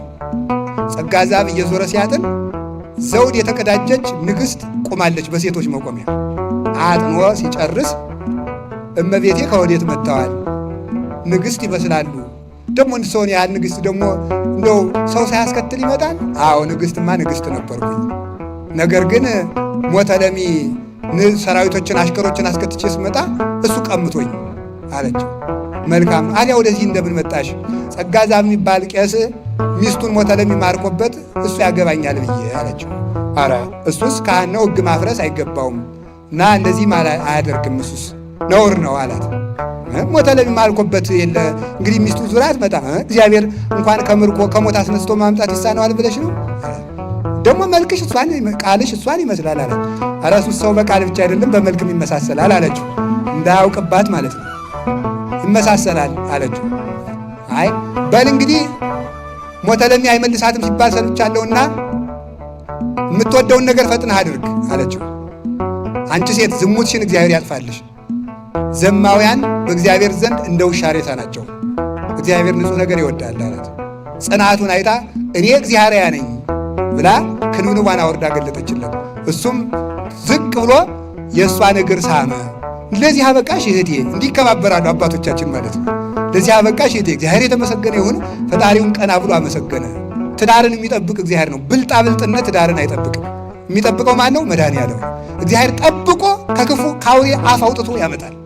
በኋላ እግዚአብሔርን ሲያመሰግኑ ዕጣኑን ማይጠንቱን ጨርሶ ቆይቶ ጸሎቱን ሱባኤውን ጨርሶ ከሚስቱ ጋር ወደ ቤቱ ገባ።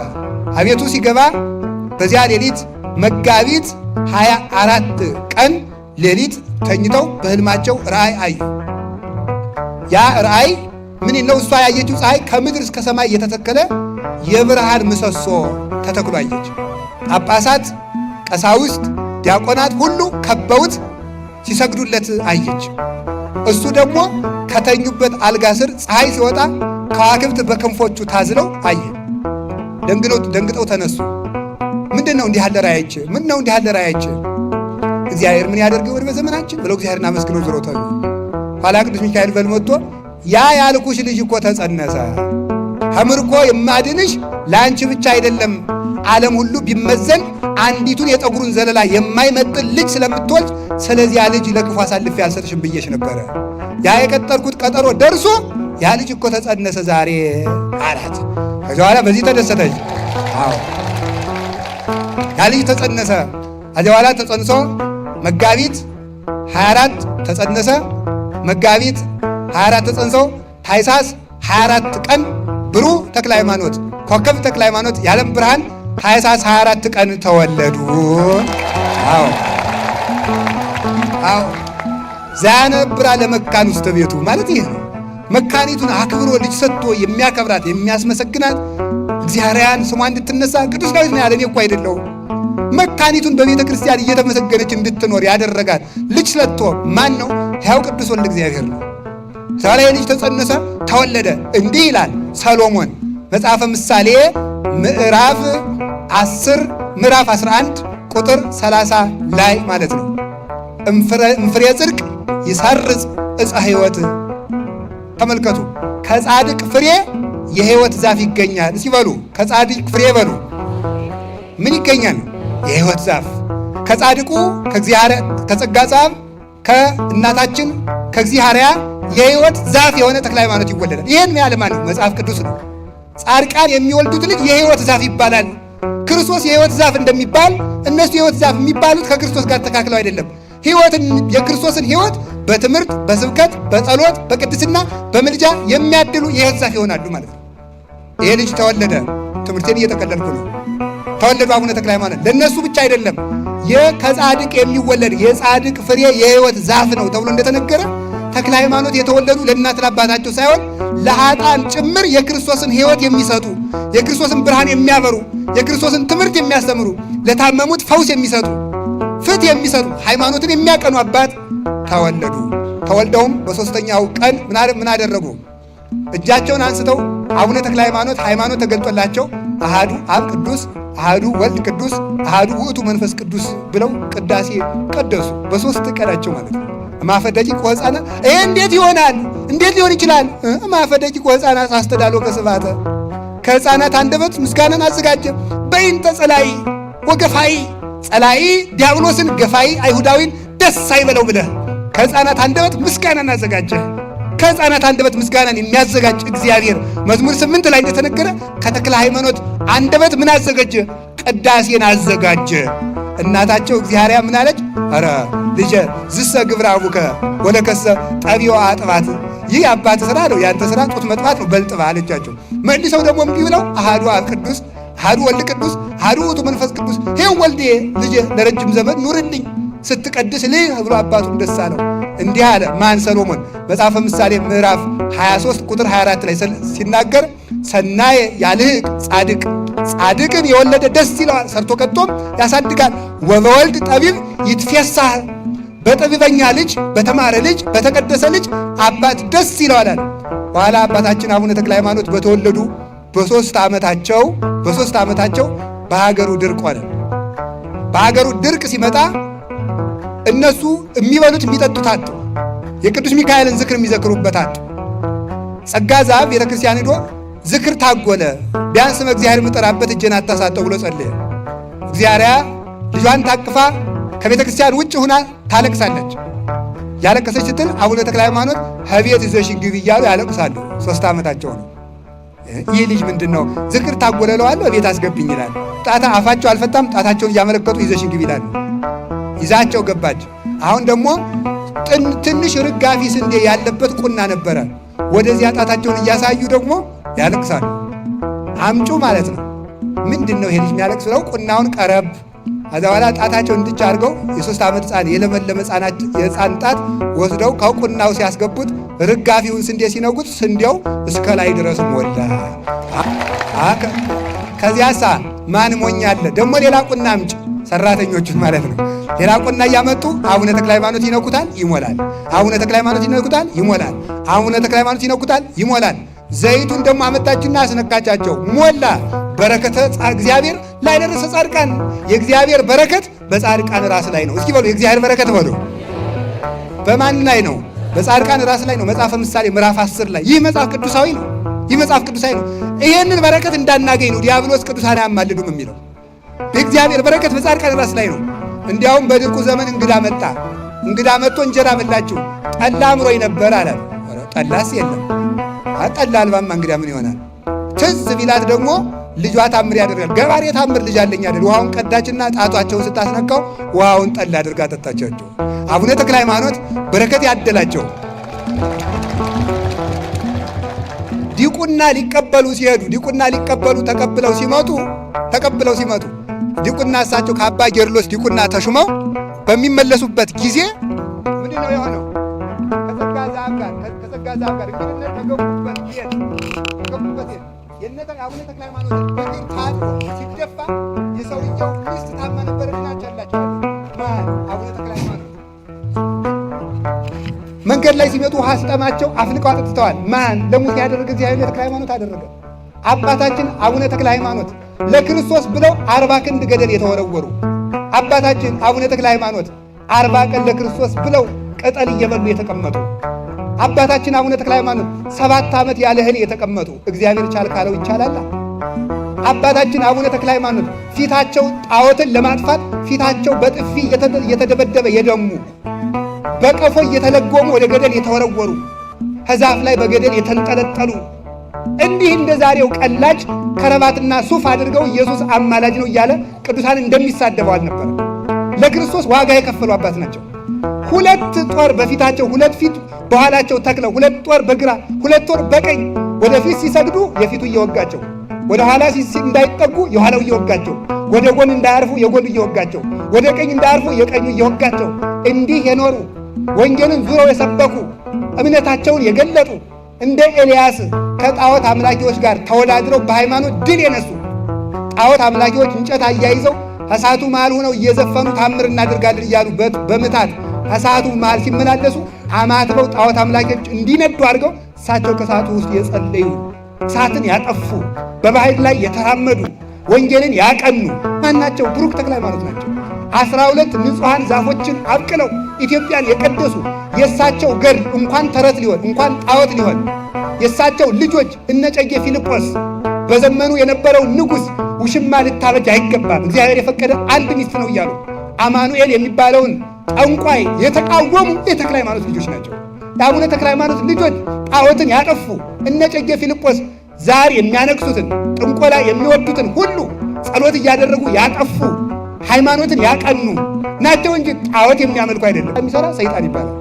ለምሳሌ የሐዋርያት ሥራ ላይ ስትሄዱ ቅዱስ ጳውሎስ በርያሱስ የሚባለውን ጠንቋይ እንዲህ ነው ያለው፣ የሰይጣን የበኩር ልጅ ከማጣመም አታርፍም ነው ያለው። የሰይጣን የበኩር ልጅ ካለው የሰው ልጅ ሰው ነው፣ የወፍ ልጅ ወፍ ነው፣ የሰይጣን ልጅ ሰይጣን ነው እያለው ነው። ስለዚህ የሰይጣንን ሥራ የሚሰራ ሰው ሰይጣን ይባላል። ሁለተኛ በመጽሐፈ ሄኖክ ምዕራፍ 2 ላይ እንደተቀመጠው እግዚአብሔርን የመሰሉ ሰዎች ሁሉ መንፈሳውያን እንደሚባሉ ሁሉ የሰይጣን ሥራ የሚሰሩ ሁሉ ሰይጣናውያን ይባላል። ሰይጣናን ይባላል። ሰይጣንን አጠመቁት የተባለ ሰይጣን ያደረበት ልክ ልብ ብላችሁ ስሙ። እግዚአብሔር ያደረባቸው ሰዎች በእግዚአብሔር ኃይል እንደሚሰወሩ አጋንንት ያደረባቸው ሰዎች ይሰወራሉ። ስለዚህ አቡነ ተክለ ሃይማኖት ያጠመቁት ዛር ተብሎ የተጠራው ሰው ምንድነው ከተባለ ሰው ነው። ሰይጣን የተባለ ሰይጣንን በክፉ ሥራ ስለመሰለ በሰይጣን ተንኮል ምን ያደርግ ይሰወር ስለነበረ ነው። በሰይጣን ተንኮል ስለዚህ ምን ገረዙት ማለት ሰይጣንነቱን አትለቀቁለት ማለት ቅዱስ ጳውሎስ ተናግሯል። ምን ብሎ ተናግሯል? ሮሜ ምዕራፍ 3 ላይ የልቡናችን ሸለፈት እንገረዙ ነው። አየው የልብህን ሸለፍ ጽላል የልብህን ሸንኮፍ ተገዘር ያለው አሪያ ልብህን ልትቀደል ነው። መገዘር የተባለ ተንኮል ነው። መገረዝ የተባለ አቡነ ተክለ ሃይማኖት ገዘሩት የተባለ ተንኮሉን አስለቀቁለት፣ ክፋቱን አስተውል ወደ ሰውነት መለሱት ማለት ነው። ሰው አረጉት፣ ከክርስቶስ ጋር አገናኙት። ሰይጣን እንዴት ይጠመቃል? ሰይጣን የሰይጣን ስራ እየሰራ ሰይጣን የተባለ ሰው ተጠመቀ ነው እንጂ ያ ሰውዬ ሰይጣን በግብሩ ሰይጣን ተብሏል። እስኪ በስራው በሉ። የማያውቅ ሰው ምን ይባላል? በግ ይባላል። በግ ሲባል ሰውየው ይታረድ ሙክት ነው እንዲሁ ጋር ይድረስ እኮ የማያውቅ ሰው ማለት በግ ይባላል። እገሌ እባብ ነው ይባላል። በልቡ ይሄዳል ማለት ተንኮለኛ ነው ማለት። ሰይጣን ነው። እገሌ ንብ ነው ይባላል። ስራ ሲሰራ ትጉ ነው ማለት ነው። ሰይጣን ነው ማለት የሰይጣንን ስራ ይሰራ ነበር። ሰይጣንን አጥምቀው የሰይጣን ግብር ያለውን ወደ ሰውነት ወደ መላክነት የመለሱ አባታችን አቡነ ተክለ ሃይማኖት ድውያንን የፈወሱ ሙት ያነሱ ናቸውና ስንጨርስ አንድ ቃል ስሙኝ። እውነት ነው ረፍዷል። ከቃሉ ጋር ናቸው። እንደዚህ ያለውን ሕፃን አንድ ሀሳብ ንገሩኝ።